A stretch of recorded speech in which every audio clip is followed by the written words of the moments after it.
네, 금융 쪽은 호재가 들어오지 않는데 스포츠 쪽은 호재가 들어왔군요. 미국의 메이저리그에 진출해 있는 류현진 선수가 첫 승을 기록했다고 합니다. 자, 우리나라도 이에 좀 힘입어서 금융시장은 좀 힘을 냈으면 좋겠는데 미국 현지에 지금 가 계십니다. 벅셔리치의 강동진 대표 연결해서 현지 분위기 그리고 또 글로벌 주요 증시들은 현재 어떤 신호를 나타내고 있는지 들어보도록 하죠. 안녕하십니까? 안녕하십니까? 네. 자, 글로벌 주요 증시를 좀 먼저 어떤 상태의 신호를 보내주고 있는지 알아볼까요? 예, 전체적으로 시장이 좀 얼어붙고 있다. 그렇게 느낌이 오고 있고요. 4월이 원래 전통적으로 좀 시장이 안 좋은, 경우가 많았거든요. 그런 전철을 밟지 않느냐 그런 생각이 들고 있습니다. 세계 주요 증시의 그 신호 동향을 지난주에 제가 보내드렸는데 그때는 좀 환한색이었는데 지금은 온통 파란색으로 물든 것을 여러분들이 볼 수 있을 것이고요. 우리나라 이 코스피의 경우도 그 일주일 전에는 매수 신호가 막 나온 상태였거든요. 그런데 지난주에 워낙이 굵직한 한반도 관련 악재들로 인해 가지고 신호가 거의 일주일도 유지하지 못한 채로 그냥 꺾인 것이 지금 아쉽게 그렇게 느껴지고 있고요.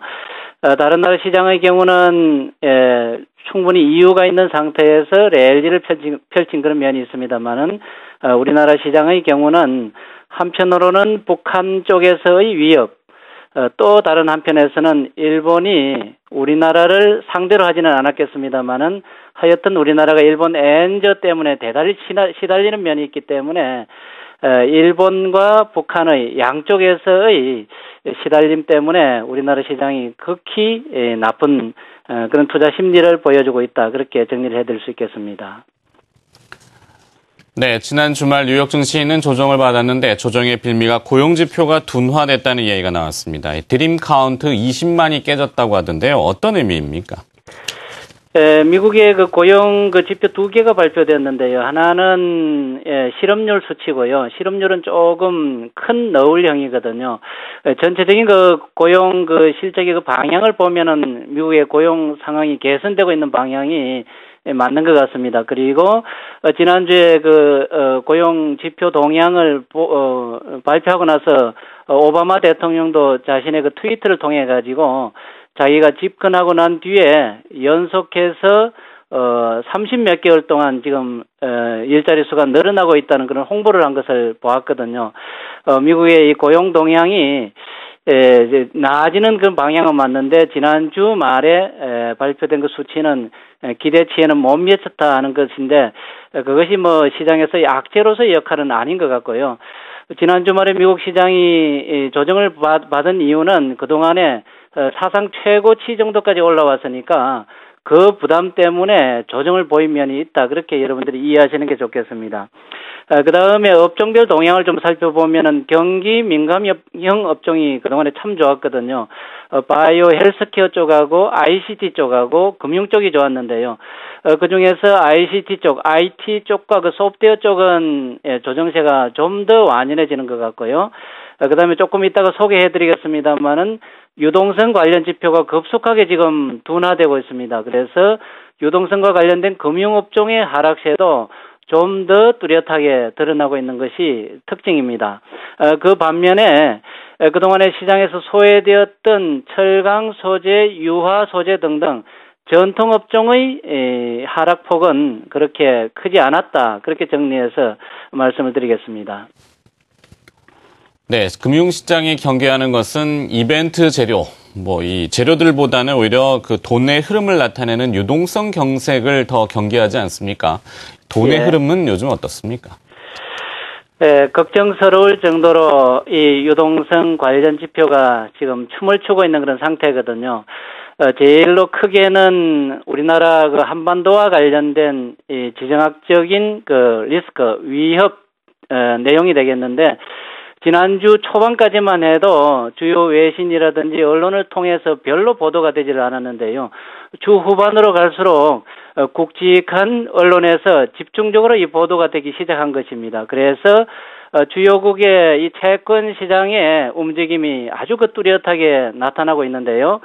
참고로 미국제 수익률 동향을 보면은 그동안에 2%대 10년 만기 채권 수익률 동향이 되겠습니다. 2%대에서 오래 머물러 있었는데 이 수치가 어느덧 지금 1.6%대 후반까지 지금 내려왔습니다. 가파르게 지금 떨어지고 있는 것이 눈길을 끌고 있고요.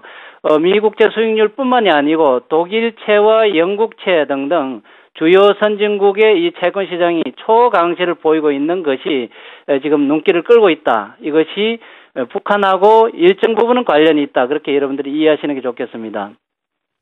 또 다른 한편으로 보면은 지금 일본 중앙은행이 통화정책회의 중에 있었는데요.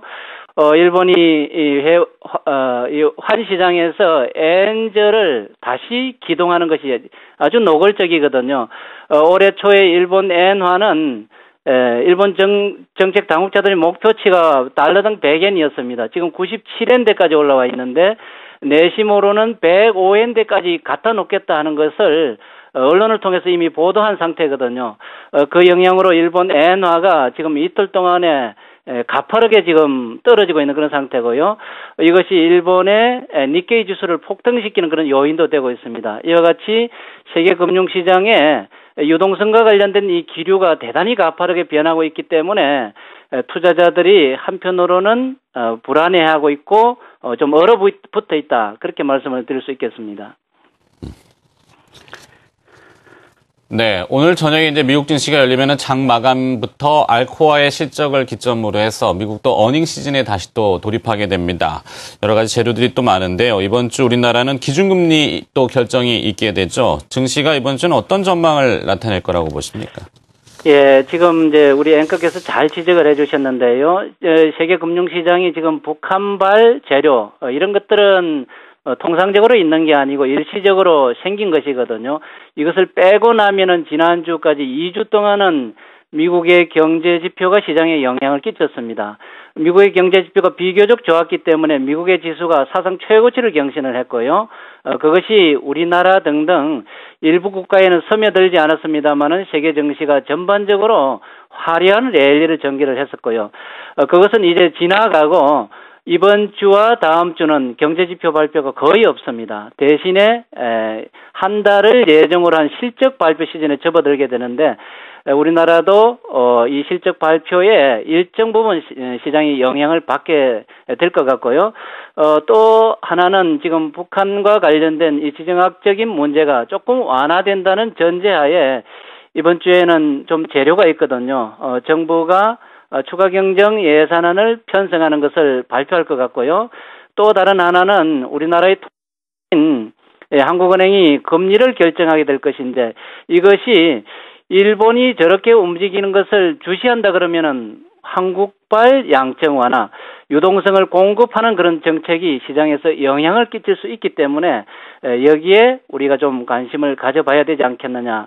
이것이 코스피가 지금 부진하고 불안합니다만은 하방 경직성을 유지하는데 재료가 될 수 있다. 그렇게 여러분께 말씀을 드리고 싶습니다. 네, 코스피는 주 초반에는 역시 대북 리스크라든지 주변에 잔존해 있는 그 위험에 대해서 아직은 상존한 영향을 받을 수 있어서 전약, 후반부에 좀 금리 인하라든지 정책 기대감으로 조금 회복할 수 있는 하반 경직, 그럼 전약 후강 정도를 한번 이번 주는 기대해 볼 수 있겠군요. 그것보다는 여기서 단정하기는 좀 그렇고요. 지금 신호가 꺼진 지가 얼마 안 됐거든요. 얼마 되지를 않아가지고 외부 쪽에서 북한 쪽에서의 그 완화 뉴스가 우선 관건이고요. 그 다음에 외국인 투자자들이 이제 매물을 좀 덜 내어놓는 게 뒤따라오게 될 것이고, 그 다음에 황금 분할선의 코스피 위치가 1880포인트대에 있는데 그 수준 근방 정도면은 자율적으로 시장이 안정화의 모습을 찾지 않겠느냐. 그래서 우리 투자자들은 조금은 인내하는 시간이 필요하겠다. 그 말씀을 드리고 싶습니다. 네. 자, 1900선 이하에선 증권사는 일단은 하방 경직을 이야기했는데 강종린 대표도 역시 1880 정도면은 자율 반등 가능성을 점치셨군요.